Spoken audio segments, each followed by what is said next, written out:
പരിശുദ്ധ അമ്മയ്ക്ക് സ്തുതിയായിരിക്കട്ടെ. ഞാനിവിടെ വരുന്നത് 2 വർഷം മുന്നാണ്. എൻ്റെ അനിയത്തിയുടെ മകൾ പറഞ്ഞിട്ടാണ് ഞാനിവിടെ വരുന്നത്. ഞങ്ങൾ അന്ന് വരുമ്പോൾ എത്ര മണിക്ക് ഇവിടെ എത്തണം എന്നുള്ളത് ഞങ്ങൾക്കറിയില്ലായിരുന്നു. ഞങ്ങൾ ഇവിടെ എത്തുമ്പോൾ സമയം 2 മണിയായി. അപ്പോൾ ഇവിടുത്തെ അച്ഛനെ കണ്ടപ്പോൾ അച്ഛൻ പറഞ്ഞു, സമയം കഴിഞ്ഞു, ഇനി നിങ്ങൾക്ക് ഉടമ്പടി എടുക്കാൻ പറ്റില്ല, അച്ഛനെ കാണാൻ പറ്റില്ല, ഇനി അടുത്ത വ്യാഴാഴ്ച നേരത്തെ വരാൻ പറഞ്ഞു. അങ്ങനെ ഞങ്ങൾ പിന്നത്തെ വ്യാഴാഴ്ച നേരത്തെ വന്നു, പരിശുദ്ധ കുർബാനയിൽ ഉൾക്കൊണ്ടു. അത് കഴിഞ്ഞ് ഉടമ്പടി എടുക്കാനായിട്ട് ഞാൻ മോളിലേക്ക് പോയ സമയത്ത് എൻ്റെ വീട്ടിൽ നിന്ന് ഫോൺ വരിക, എൻ്റെ ഹസ്ബൻഡ് റോട്ടിൽ വീണു, പെട്ടെന്ന് വീട്ടിലേക്ക് വരണമെന്ന് പറഞ്ഞിട്ട്. എൻ്റെ വീട് തൃശ്ശൂർ ജില്ലയിൽ ഒളരിയിലാണ്. ഇവിടെ നിന്ന് പോകാൻ ഒരു 3-4 മണിക്കൂറെങ്കിലും വേണം എൻ്റെ വീട്ടിലെത്താൻ. ഞാൻ അവിടെ നിന്ന് ഉടനെ എണീറ്റു, മാതാവേ ഞാൻ എന്ത് ചെയ്യണം, പെട്ടെന്ന് എത്താൻ പറ്റില്ലല്ലോ. പിന്നെ ഞാൻ വിചാരിച്ചു, സഞ്ചരിക്കുന്ന മാതാവേ അങ്ങ് എന്നേട്ട് മുന്നേ അവിടെ എത്തി അത്ഭുതം പ്രവർത്തിപ്പിക്കണേ എന്ന്. അതിൻ്റെ ശേഷം 5 മിനിറ്റ് കഴിഞ്ഞപ്പോൾ എൻ്റെ ഹസ്ബൻഡ് എന്നെ വിളിക്കുകയാണ്, എനിക്ക് കുഴപ്പമൊന്നുമില്ല, ഇപ്പോൾ വരണ്ടെന്ന് പറഞ്ഞിട്ട്. അതെൻ്റെ ആദ്യത്തെ സാക്ഷ്യം. രണ്ടാമത്തെ സാക്ഷ്യം എന്ന് പറയുന്നത്, ഞാൻ കഴിഞ്ഞ ഒക്ടോബർ 6-ാം തീയതി ബ്ലീഡിങ് ആയിരുന്നു, ഓർമ്മയൊന്നും ഉണ്ടായിരുന്നില്ല. ഞാൻ ചെന്ന് കാണുമ്പോൾ ചെവിയിൽ നിന്നും മൂക്കിൽ നിന്നും ബ്ലഡ് ചീറ്റിക്കൊണ്ടിരിക്കുകയായിരുന്നു. അങ്ങനെ ഉടനടി മദർ ഹോസ്പിറ്റലിൽ നിന്ന് ജൂബിലി ഹോസ്പിറ്റലിൽ കൊണ്ടുപോയി. അവിടെ നിന്ന് ഞങ്ങൾ രാജഗിരി ഹോസ്പിറ്റലിൽ കൊണ്ടുപോയി. 10 ദിവസം ICUയിലായിരുന്നു. ഈ ആൾക്ക് ഓർമ്മയുണ്ടായിരുന്നില്ല. ഡോക്ടർമാർ പറഞ്ഞു, ഒരു രക്ഷയില്ല, നിങ്ങൾ നന്നായി പ്രാർത്ഥിക്കുക. 6 കുട്ടികളുടെ അമ്മയാണ് ഇത്. അപ്പോൾ ഞങ്ങൾ ഈ 10 ദിവസം എന്ന് പറഞ്ഞാൽ, ഞാനും ഇത് 2ാമത്തെ മകളാണ്, കണ്ണിലിങ്ങനെ നോക്കിയിരിക്കുക, എപ്പോൾ മരണം സംഭവിക്കുമെന്ന് വിചാരിച്ചിട്ട്. ഞാനപ്പോൾ നമ്മുടെ ഉടമ്പടി തൈലം കൊണ്ടുപോയിരുന്നു ഹോസ്പിറ്റലിലേക്ക്. എന്നും വൈകുന്നേരം അപ്പോൾ ഞാൻ പ്രാർത്ഥിച്ച് നെറ്റിയിലും 2 കൈയിൻ്റെ അടിയിലും കാലിൻ്റെ അടിയിലും പിടിച്ച് വിശ്വാസ പ്രമാണം ചൊല്ലിയിരുന്നു. അതിൻ്റെ ഫലമായി 5ാമത്തെ ദിവസം ഈ ആൾ കട്ടിൻ്റെ മുകളിൽ നിന്ന് പെട്ടെന്ന് വീണെന്ന് വെച്ചാൽ അവിടെ ഹോസ്പിറ്റലിൽ ഡയറക്റ്റ് ഹാർട്ടിൽ നിന്ന് തലച്ചോറിലേക്ക് മെഡിസിൻ കയറാൻ വേണ്ടി ഒരു നീഡിലിട്ടിരുന്നു. ഈ നീഡിൽ ആൾ പിടിച്ച് വലിച്ചു. അത് ഡോക്ടർമാർ തിയേറ്ററിൽ കൊണ്ടുപോയിട്ട് ചെയ്യണതാണ്, അനസ്തേഷ്യ കൊടുത്തത്. അതുവരെ ആൾ പിടിച്ച് വലിച്ചിട്ടും ഒരു പോറൽ പോലും ഏറ്റില്ല. 11ാമത്തെ ദിവസം ഡോക്ടർമാർ പറഞ്ഞു, ഒരു കുഴപ്പമില്ല, ഡിസ്ചാർജായി വീട്ടിൽ പോവാന്ന്. ആ ആളാണ് ഈ നിൽക്കുന്നത്.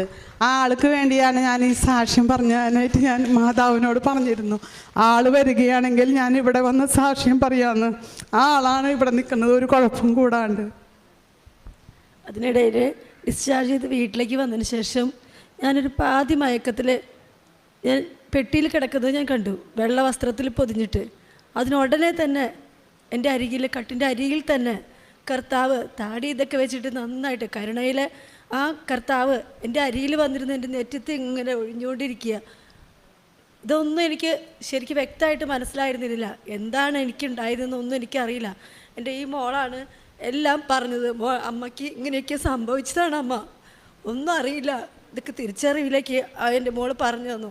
എൻ്റെ ആളും പ്രത്യേകം പ്രാർത്ഥന, എൻ്റെ കുടുംബം മുഴുവനും, പ്രത്യേകിച്ച് എൻ്റെ മോനും പറഞ്ഞിരുന്നു, അമ്മ ഞാൻ വളരെ പേടിച്ചു പോയി, അമ്മയ്ക്ക് എൻ്റെ മോനെ കൊണ്ട് ആശുപത്രിയിൽ പോയതാണ്, ഞങ്ങളുടെ മോനെ കൊണ്ട് ആശുപത്രിയിൽ പോയ സമയത്താണ് ഇങ്ങനെ ഉണ്ടായത്. പിന്നീടുള്ള സംഭവങ്ങളൊന്നും എനിക്കറിയില്ല, അവരെല്ലാം പറഞ്ഞപ്പോഴാണ്. നമ്മുടെ കേരളക്കരയിൽ പകുതിയോളം ആൾക്കാർ ഓരോ ധ്യാന കേന്ദ്രങ്ങളിലും സിസ്റ്റേഴ്സും എൻ്റെ ഭർത്താവും കുടുംബങ്ങളെല്ലാവരും നിത്യ ആരാധന എന്ന് തന്നെ പറയാം, രാത്രിയും പകലും മുഴുവനും പ്രാർത്ഥനയോടുകൂടി തന്നെയായിരുന്നു. ആ അമ്മയുടെ സാമീപ്യവും ഞാൻ അനുഭവിച്ചറിഞ്ഞിരുന്നു. അവരെല്ലാവരും പറഞ്ഞു, അതോടുകൂടി പരിശുദ്ധ അമ്മയുടെ സാന്നിധ്യം കൊണ്ടും ഒന്നുകൊണ്ട് മാത്രമാണ്, ഡോക്ടേഴ്സും പറഞ്ഞു ഇത് ഒരു അത്ഭുതകരമായൊരു വിജയം തന്നെയായിരുന്നു എന്നാണ് പറഞ്ഞത്. പരിശുദ്ധ അമ്മയ്ക്കും നമ്മുടെ കർത്താവിനും 1000 നന്ദി എപ്പോഴും എപ്പോഴും.